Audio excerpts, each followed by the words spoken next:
Halo semuanya, perkenalkan nama saya Putri Selma Sari dengan NIM 0573013112. Saya dari program studi S1 Perpajakan. Di sini saya membuat video dengan berjudul Pelajaran Sejarah Pancasila bagi Generasi Muda. Dan di sini saya akan menjelaskan proses lahirnya Pancasila dari awal hingga akhir.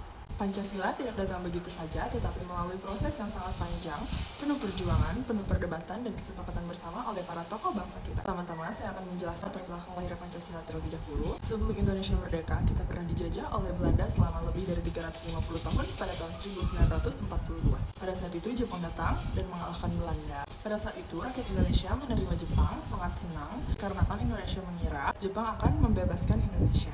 Namun ternyata Jepang juga menjajah Indonesia dan memanfaatkan sumber daya kita untuk kepentingannya sendiri. Di tahun-tahun terakhir kekuasaannya, Jepang mulai terdesak oleh Sekutu Perang Dunia Kedua.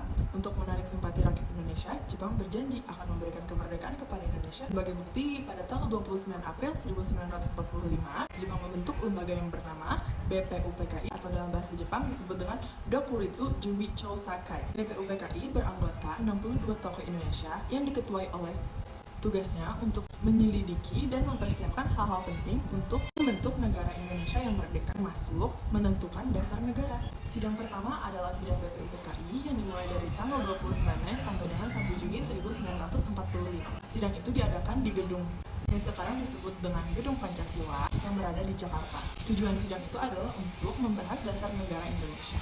Yang di dalam sidang ini terdapat 3 tokoh yang menyampaikan gagasan penting mereka, yaitu ini gagasannya.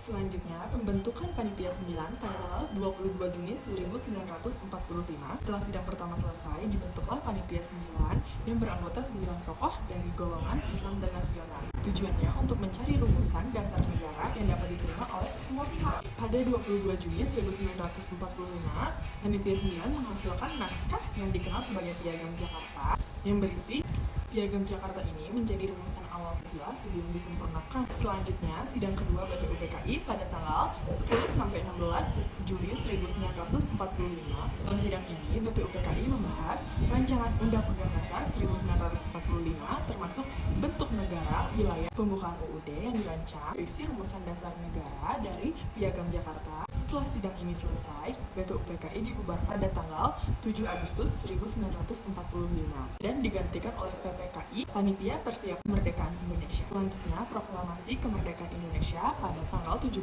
Agustus 1945. Pada hari Jumat 17 Agustus 1945, tokoh proklamasi kemerdekaan Indonesia. Peristiwa ini menandai dirinya negara Indonesia yang merdeka dan berdaulat. Selanjutnya, sidang pertama PPKI pada tanggal 18 Agustus 1945. Setelah sidang proklamasi, PPKI mengadakan sidang pertama. Dalam sidang ini diputuskan 3 hal penting, yaitu namun setelah disahkan, ada perubahan penting dari sila pertama pada Piagam Jakarta, yaitu selanjutnya ada rumusan akhir sila pada tanggal 18 Agustus 1945. Setelah perubahan itu disetujui pada tanggal 18 Agustus 1945, sila secara resmi disah sebagai dasar negara Indonesia dan dicantumkan dalam pembukaan Undang-Undang Dasar 1945. Demikian penjelasan dari saya, semoga dapat dimengerti oleh Bapak atau Ibu. Saya ucapkan terima kasih.